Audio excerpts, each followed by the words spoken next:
किसी न किसी तरह वो वहाँ पहुँचा, किसी न किसी तरह हमें ये करना होगा, किसी न किसी तरह मैंने उसे समझाया। इन जुमलों में हम कह रहे हैं किसी न किसी तरह। इसके लिए आपको यूज़ करना होगा इंग्लिश में समहाउ। इस वीडियो में आप समहाउ का करेक्ट यानी सही यूजेज इस्तेमाल सीखेंगे। सो आइए कंप्लीट स्ट्रक्चर देखते हैं। Sentence plus somehow. सेंटेंस ये सिचुएशन के हिसाब से चेंज होता रहेगा और समहाउ ये वही के वही रहेगा, विच मीन किसी ना किसी तरह या जैसे तैसे। अच्छी तरह समझने के लिए कुछ मिसालें देखते हैं। किसी ना किसी तरह वो वहाँ पहुँचा, यानी जैसे तैसे वो वहाँ पहुँचा। He reached there somehow, he reached there somehow. He ये सब्जेक्ट प्रोनाउन है विच मीन वो ये सिंगुलर थर्ड पर्सन के लिए यूज होता है जो मेल यानी मुज़क्कर को रिप्रेजेंट करता है। रीच्ड ये रीच का सेकंड फॉर्म है विच मीन पहुंचना। दियर मीन वहाँ और समहाउ मीन किसी न किसी तरह या जैसे तैसे। बिल्कुल फार्मूले को हमने स्टेप बाय स्टेप फॉलो किया। किसी न किसी तरह हमें ये करना होगा। We will have to do this somehow, we will have to do this somehow. We ये भी सब्जेक्ट प्रोनाउन है जो प्लूरल फर्स्ट पर्सन के लिए यूज होता है। फर्स्ट पर्सन ये स्पीकर या बोलने वाले को कहा जाता है। वेल ये सिंपल फ्यूचर टेंस का हेल्पिंग वर्ब है जिसको हम ऑक्सिलरी वर्ब भी कहते हैं। समहाउ मीन किसी ना किसी तरह। आप भी इस फार्मूले के बेस पे ऐसे जुमले सीख सकते हैं अंग्रेजी जुबान में आसानी से। किसी ना किसी तरह मैंने उसे समझाया। I convinced him somehow, I convinced him somehow।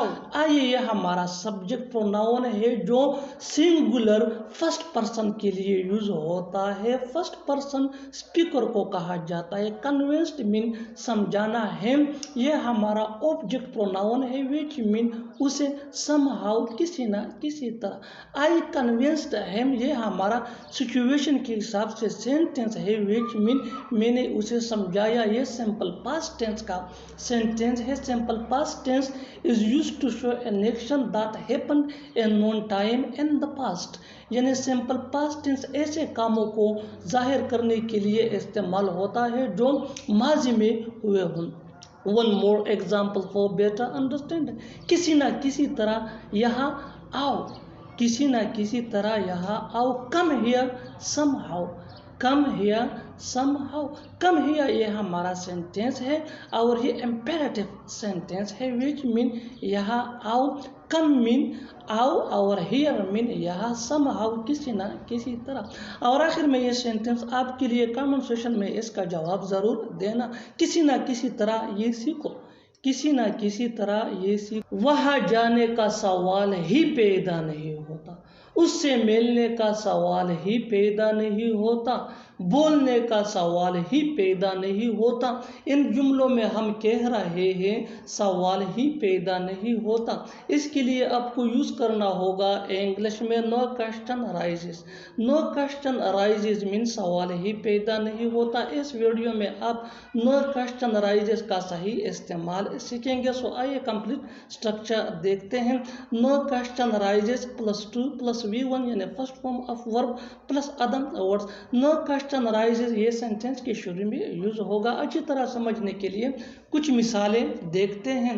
वहाँ जाने का सवाल ही पैदा नहीं होता, यानी किसी भी कीमत पर मैं वहाँ नहीं जाऊँगा। No question rises to go there, no question rises to go there. No question rises mean सवाल ही पैदा नहीं होता। टू गो देयर मीन वहाँ जाने का। गो ये हमारा V1 है यानी first form of verb which mean जाना। Verb is a word that is used to show an action. Verb ये वो लफ्ज होता है जो अमल काम को शो करता है। देयर मीन वहाँ। बिल्कुल फार्मूले को हमने स्टेप बाय स्टेप फॉलो किया। नेक्स्ट एग्जाम्पल, उससे मिलने का सवाल ही पैदा नहीं होता। No question rises to meet him, no question rises to meet him. No question rises ये सेंटेंस के शुरू में यूज हुआ है विच मीन सवाल ही पैदा नहीं होता। मीट ये V1 है यानी first form of verb which mean मेलना है। ये ऑब्जेक्ट प्रोनाउन है विच मीन उस है। आप भी इस फार्मूले के बेस पे ऐसे जुमले सीख सकते हैं आसानी से अंग्रेजी जुबान में। नेक्स्ट एग्जाम्पल, बोलने का सवाल ही पैदा नहीं होता। No question rises to speak. No question rises to speak यानी नो क्वेश्चन राइजेस मीन सवाल ही पैदा नहीं होता। टू स्पीक मीन बोलने का। स्पीक ये हमारा V1 है यानी first form of verb which mean बोलना। One more example for better understanding, खेलने का सवाल ही पैदा नहीं होता। No question rises to play. No question rises to play. No question rises mean सवाल ही पैदा नहीं होता। टू प्ले मीन खेलने का। प्ले ये V1 है यानी first form of verb which mean खेलना। जैसा कि पहले मैंने आपको बताया, वर्ब ये एक लफ्ज़ होता है जो काम, अमल, मूवमेंट को शो करता है। और आखिर में ये सेंटेंस आपके लिए कमेंट सेक्शन में इसका जवाब ज़रूर देना।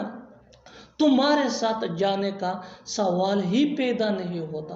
तुम्हारे साथ जाने का सवाल ही पैदा नहीं होता। वो कोई और नहीं बल्कि मेरा भाई है।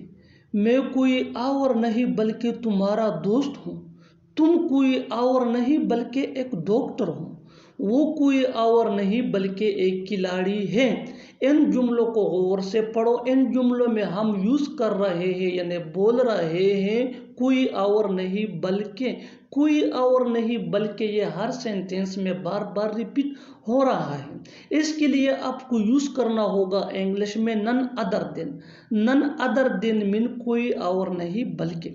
आइए कंप्लीट स्ट्रक्चर समझते हैं। Subject plus helping verb. Helping verb ये सब्जेक्ट के मुताबिक होगा plus none other than plus other words.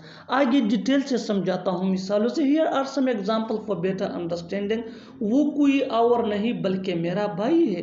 He is none other than my brother.